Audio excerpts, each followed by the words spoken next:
दिव्यांग क्रांती संस्था जळगाव अपंग संघटनेची पारोळा व एरंडोल तालुका कार्यकारिणी जाहीर। प्रतिनिधी रोहित जाधव, पारोळा।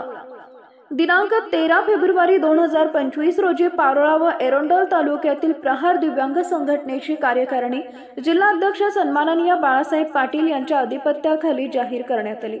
पारोळा तालुक्याचे माजी प्रहार तालुका अध्यक्ष छोटू गबाजी पवार यांची जिल्हा कार्यकारिणीत सन्मानपत्रक देऊन बढती करण्यात आली। त्या पदावर माननीय पंकज सोनार यांची पारोळा तालुका अध्यक्षपदी नियुक्ती होऊन अध्यक्षपदाची धुरा सोपवून कार्याचा पदभार देण्यात आला।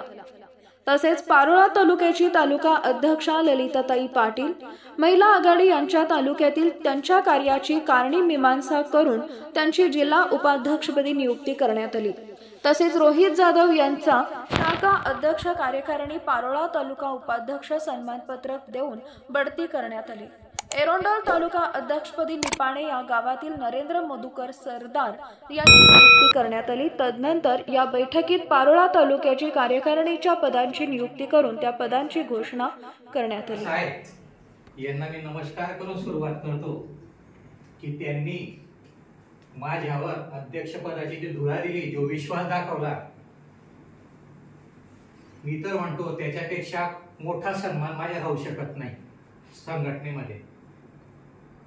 आणि ताई साहेबांनी आणि बाळासाहेबांनी जो माझ्यावर अध्यक्षपदाची धुरा सोपवली, मी त्या पदाला पुरेपूर न्याय देण्याचा प्रयत्न करेल याच काळी मात्र सांगतो।